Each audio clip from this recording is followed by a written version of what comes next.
কালো গেঞ্জি গায়ে পুলিশের সামনে বুক টান করে দাঁড়ায় আবু সাইদ।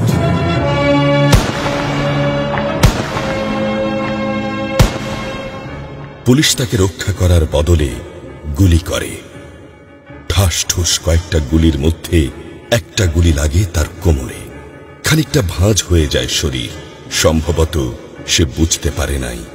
ঘাড় ঘুরিয়ে কোমর দেখার চেষ্টা করে একবার, তারপর আবার আগের মতো আবার দুই হাত প্রসারিত করে সিনা টান করে দাঁড়ায়। ডান হাতে ছোট্ট একটা লাঠি। বিশ্ববিদ্যালয়ের প্রধান ফটকের পাশে বেশ কয়েকজন পুলিশ, হাতে রাইফেল, রাইফেলের তাজা গুলি, আবারও গুলির শব্দ। পরে গুলিটা কোথায় লাগলো বোঝা গেল না। তবে আবু সাইদ টলছে। পড়বে পড়বে ভাব, কিন্তু সে সোজা হয়ে দাঁড়ানোর চেষ্টা করছে। গুলি খাওয়ার আগে ফেসবুকে তার শেষ পোস্ট ছিল, যতদিন বেঁচে আছেন মেরুদণ্ড নিয়ে বাঁচুন। সেজন্যই হয়তো গুলি খাওয়ার পরও সোজা হয়ে দাঁড়াতে চাইছিল, কিন্তু পারছিল না।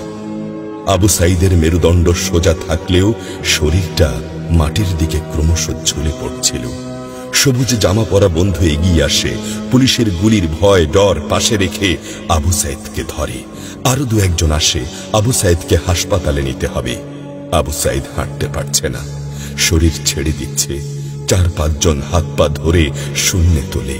আবু সাইদ ঝুলছে আর রক্ত পড়ছে টপ টপ টপ।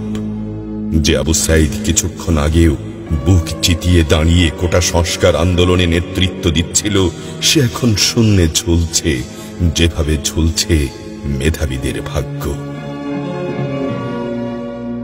রাত 10টার আগেই বাড়িতে যাওয়ার কথা ছিল আবু সাইদের।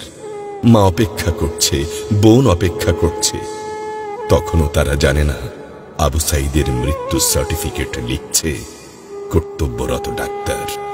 নাম আবু সাইদ, পিতা মকবুল, ঠিকানা বাবনপুর, পীরগঞ্জ, রংপুর।